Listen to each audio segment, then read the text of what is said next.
and Schmidt, a true tag team. Breaking through the lines, they play supreme. The Spud Kingdom rises, loyal and proud. Idaho Falls rocking, we're bringing the crowd. Spud Kings, we own this night. The kingdom roars like fire, we ignite. Coming for the cup, we bring the fight. Spud Kingdom, we rise, unite. Welcome, everybody, to another episode of the Spud Kingdom podcast. I'm your host, as always, Woody. Thank you once again for tuning in and joining me on another adventure of some hockey. I appreciate you always, as always, because I can't do this without you guys, so I appreciate you. I have trivia, weekend recap, 3 stars of the week. We have player of the week and player of the month announcements, stats, standings, preview for the weekend, the whole shebang.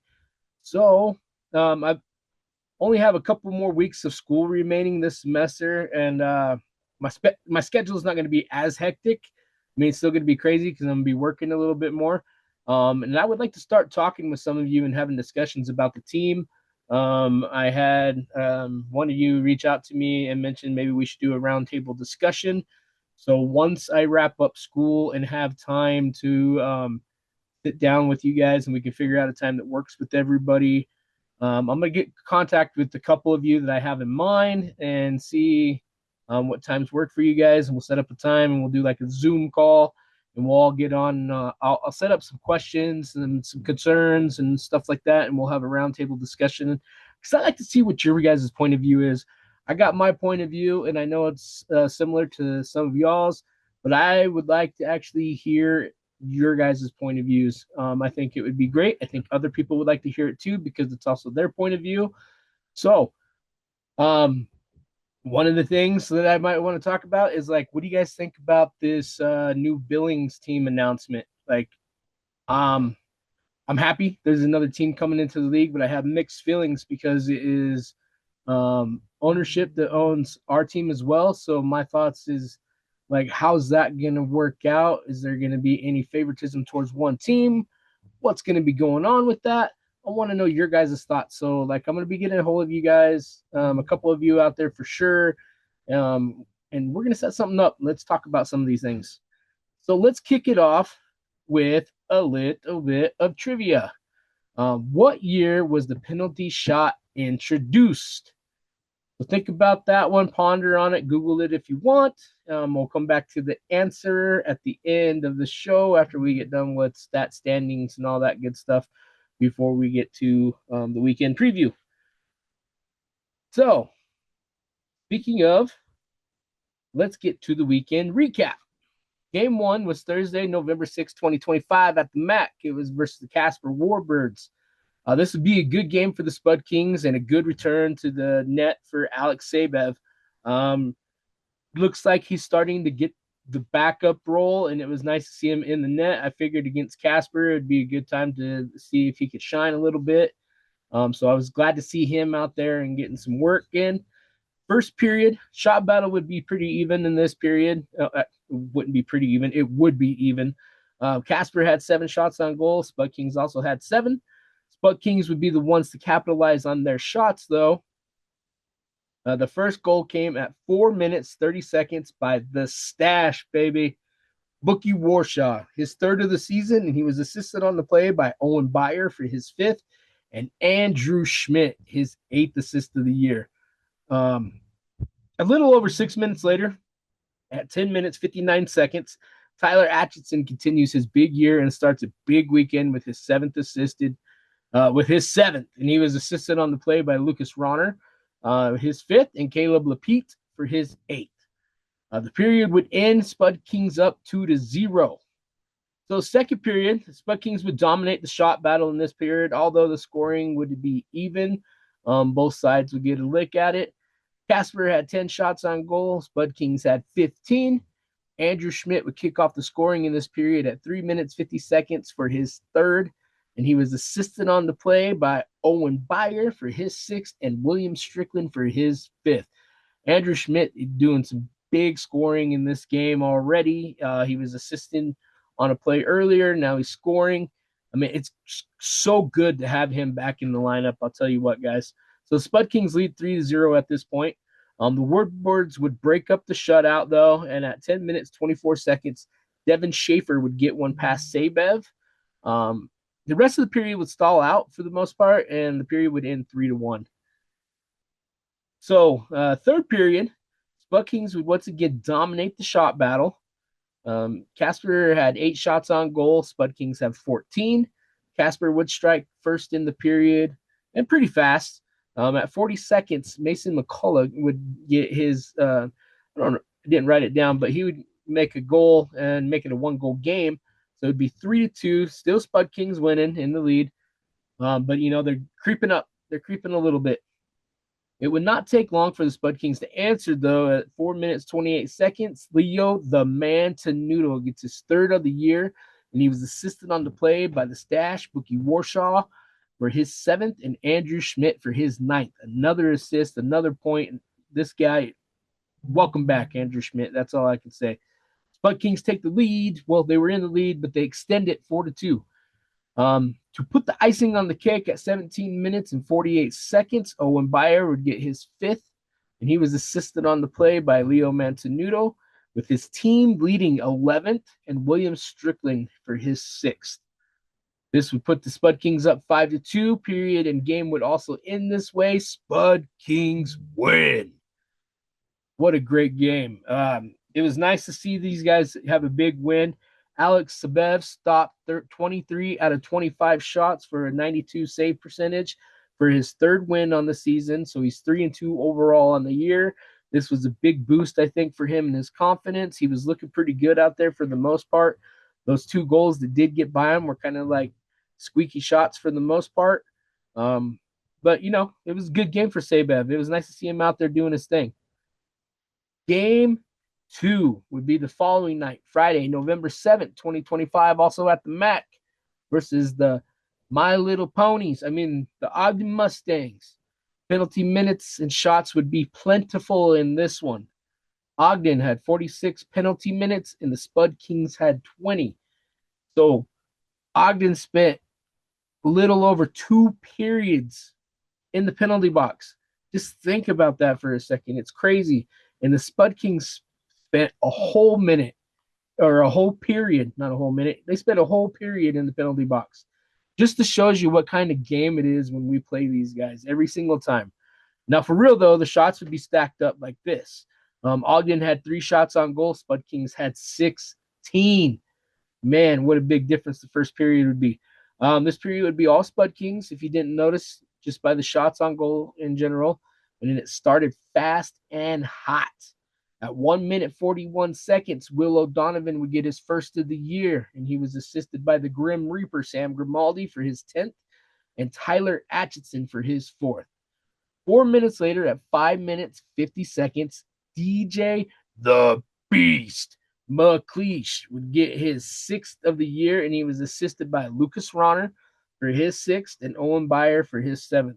If you guys haven't noticed, I have said Lucas Ronner and Owen Beyer's name a few times in this episode.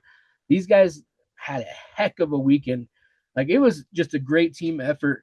Like, I had to write down. I always write down the top stat getters for the weekend, so I know how to do my 3 stars of the week. And I had a lot this week. I don't know if you guys can't see it. Back up just a little bit. Anyway, I filled up a lot of names because there was a lot of people getting points and contributing. And Owen and Lucas were 2 of the most consecutive on this. But not much longer after that, Tyler Atchison gets another. And I told you about this kid, didn't I? Didn't I tell you about this kid? I could have swore before the season started, I said he was going to have a big year and be a big contributor. And this kid just keeps piling it on. Anyway, he gets his 8th of the year, and he was assisted on the play by Caleb Lepeat for his 9th and Lucas Ronner for his 7th. That's 3 goals unanswered so far, and they happened pretty quickly. And it would not take long to add the 4th, because at 11 minutes, 25 seconds, Caleb Lepeat would get his 3rd of the year, and he was assisted by who? That's right, Tyler Atchison for his 5th of the year. Spud Kings would take a 4-0 lead, and the period would end that way. Second period. Now, this is where that Ogden BS would start. A little dirty, and just getting in the players' heads in general. Just Ogden doing what Ogden does when they play. I guess it's just how they play because they just lead the league in penalty minutes every year, and this is just how they play. But when they play us, I feel like it's a little more. Um, Ogden had 10 shots on goal. Spud Kings had 12. The Mustangs would break their scoring drought, though, and score on Dagenstein at 9 minutes, 28 seconds. Logan Lambrecht would make the score 4-1. And then about 6 minutes later, 15 minutes and 16 seconds, Billy Jacobson Couch would add another, making the score now 4-2. Got to tell you, I was starting to get a little bit nervous at this point because these two goals, I mean, they were spread out a little bit, but not very much. And it felt like they were starting to gain a little momentum. So I was starting to get a little nervous at the way the game was going at this point. The period would end 4-2 Spud Kings. Still winning, but like I said, got me worried. Third period started off scary and finished in a. Ogden had 7 shots on goal. Spud Kings had 12. So Ogden would strike first in this period at 6 minutes, 9 seconds. Logan Lambrecht would get his second of the game and a power play goal, taking the score to 4-3. Spud King still winning, but like I said, I'm shaking in my boots. I don't wear boots, but I wear dudes, so shaking in my dudes. At 10 minutes, 25 seconds, Owen Byer would ease my mind a little bit and getting his 6th of the year, and he was assisted by, once again, Andrew Schmidt, his 10th of the year, and Bookie Warshaw for his 5th. 5-3 Spud Kings. Whew, man, I'm telling you, this game had me reeling for a minute. And then at 14 minutes, 40 seconds, mama, there's that man again. Tyler Atchison would get his 9th of the year. This one was unassisted and short-handed. He would steal the puck, make it on a breakaway, make a little pretty little pop, and he scored. Telling you, this kid, watch him, guys. This would finish off the pesky Mustangs 6-3 period and game over. Spud Kings win. Devin Dagenstein would stop 17 out of 20 shots for his 85 save percentage. He picks up his 6th win on the season and is now 6-0-1 for the year. 3 stars of the week. Let's get to that now that we've done this part. So 3 stars of the week. My 3rd star, because he had a pretty dominating weekend and he just got back the weekend before. Welcome back to Andrew Schmidt. Coming back from injury, he had 1 goal and 3 assists on the weekend for 4 total points. 2nd star was Mr. Owen Byer. 2 goals, 2 assists, 4 total points on the weekend. 1st star is, if I need to tell you, but it is number 21, Tyler Atchison. He had 3 goals, 2 assists, 5 total points on the weekend. So what a big weekend for the boys altogether. They scored a lot of goals, I think 11 total on the weekend. So there was a lot of points put up, a lot of stats, a lot of shots on goal, a lot of everything. Great weekend. I hope they can continue this because we got 2 big games against Ogden starting tonight. We'll talk about that here in a minute. But before we get there, let's get to the players of the week.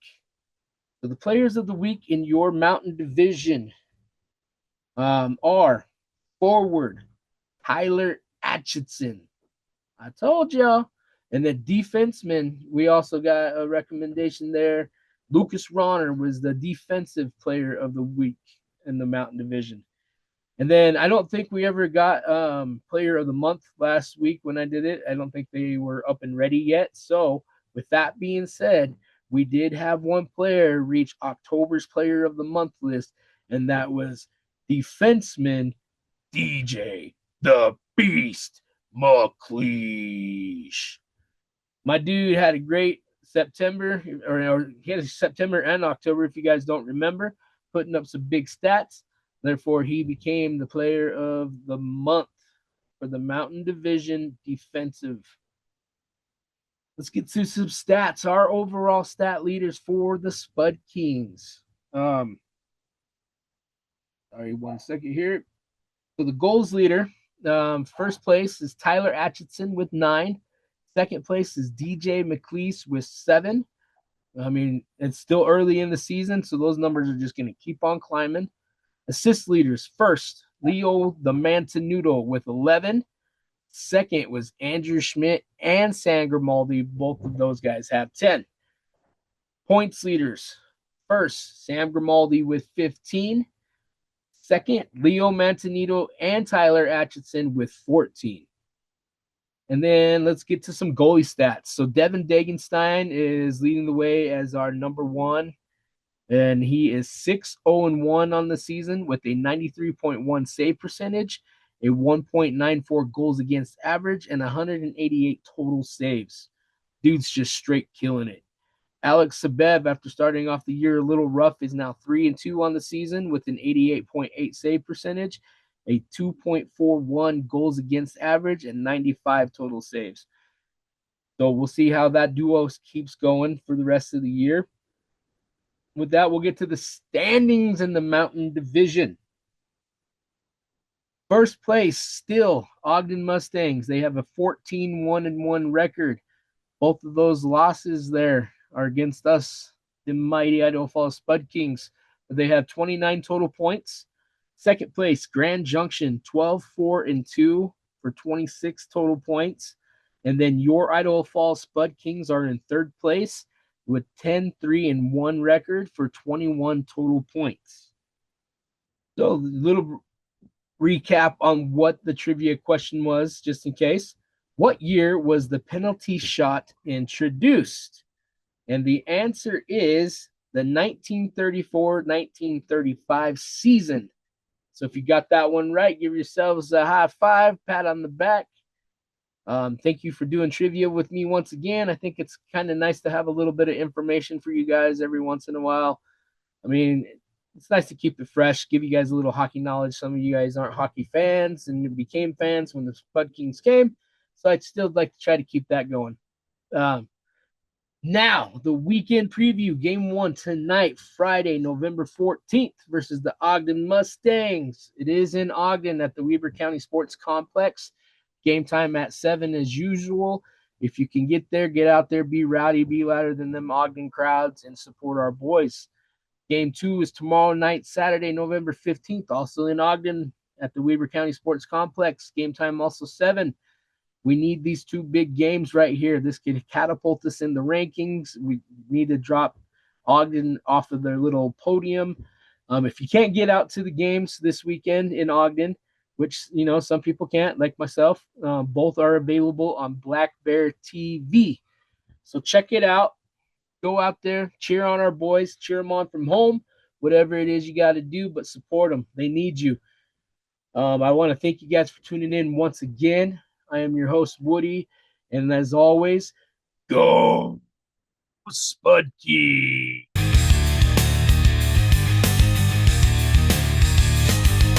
Rivals crumble as the anthem plays. The beast off the leash setting the stage ablaze. Edwards with the setup, Schmidt with the